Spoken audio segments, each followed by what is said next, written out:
നമസ്കാരം. മലയാളം മീഡിയ ലൈവിലേക്ക് സ്വാഗതം. CPM general secretary Sitaram Yechury വിടവാങ്ങിയതോടെ ആരായിരിക്കും അടുത്ത CPM ജനറൽ സെക്രട്ടറി എന്ന ചർച്ചകൾ രാഷ്ട്രീയ കേന്ദ്രങ്ങളിൽ തുടങ്ങിയിട്ടുണ്ട്. അടുത്ത വർഷം പാർട്ടി കോൺഗ്രസ് നടക്കാനിരിക്കെയാണ് അപ്രതീക്ഷിതമായി സീതാറാം യെച്ചൂരിയുടെ വിയോഗം. അതിനാൽ തന്നെ താൽക്കാലികമായി പകരക്കാരനെ കണ്ടെത്തിയേ മതിയാകൂ. പുറത്തുവരുന്ന വിവരമനുസരിച്ച് കേരളത്തിൽ നിന്നോ ബംഗാളിൽ നിന്നോ ഉള്ള ഒരാളെ പരിഗണിക്കാനാണ് സാധ്യത. കേരളത്തിൽ നിന്നുമാണ് ഒരാളെ പരിഗണിക്കുന്നതെങ്കിൽ നറുക്ക് വീഴുക MA ബേബിക്കാണെന്നാണ് സൂചന. എന്തായാലും MA ബേബിക്ക് നറുക്ക് വീണാൽ പണി കിട്ടാൻ പോകുന്നത് പിണറായി വിജയനായിരിക്കും. കാരണം ഇപ്പോൾ തന്നെ മുഖ്യമന്ത്രി പിണറായി വിജയനെതിരെ പാർട്ടിയിൽ പടയൊരുക്കം ശക്തമാണ്. ഒരു കാലത്ത് CPM-ൽ ശബ്ദങ്ങളൊന്നും ഉയർത്താതെ അടങ്ങിയിരുന്ന നേതാക്കളാണ് ഇപ്പോൾ പിണറായി വിജയനെതിരെ രംഗത്തെത്തുന്നത്. ഇന്ന് പാർട്ടിക്കെതിരെ ഉയരുന്ന ആരോപണങ്ങളും എന്നാൽ അതിന് മറുപടി പറയാത്ത മുഖ്യന്റെ നിശബ്ദതയും തെറ്റുകാരെ സംരക്ഷിക്കുന്ന പിണറായി വിജയന്റെ നിലപാടുമാണ് നേതാക്കളെ പോലും ഇപ്പോൾ ചൊടിപ്പിച്ചിരിക്കുന്നത്. പോളിറ്റ് ബ്യൂറോ അംഗം MA ബേബിയുടെ നേതൃത്വത്തിലാണ് പിണറായി വിരുദ്ധ ചേരി ശക്തി പ്രാപിക്കുന്നത്.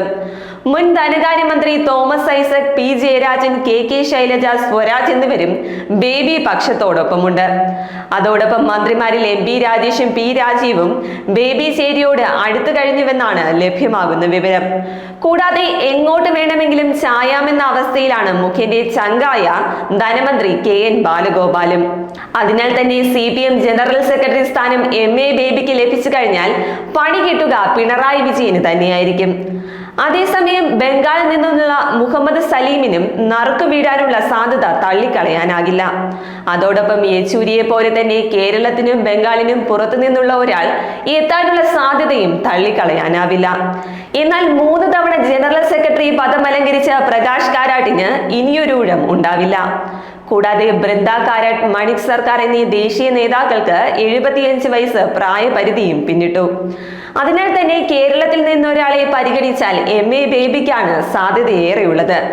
ദേശീയ തലത്തിലെ പ്രവർത്തന പരിചയവും സ്വാധീനവും സൗമ്യമായി ഇടപെടാനുള്ള കഴിവും അദ്ദേഹത്തിന് ഗുണം ചെയ്യും. പിണറായി വിജയൻ മുഖ്യമന്ത്രിയായതിനാലും പ്രായപരിധി പ്രതികൂലമായതിനാലും പിണറായിയെ പരിഗണിക്കില്ല. കൂടാതെ PBയിൽ ജൂനിയർ ആയതിനാൽ MA ബേബിയെ മറികടന്ന് MV ഗോവിന്ദനെയും പരിഗണിക്കില്ല എന്ന് തന്നെയാണ് ലഭ്യമാകുന്ന വിവരം. എന്തായാലും ഈ മാസം 28-ന് ചേരുന്ന കേന്ദ്ര കമ്മിറ്റി യോഗത്തിൽ ഇത് സംബന്ധിച്ച ചർച്ചകൾ നടക്കുന്നതാണ്.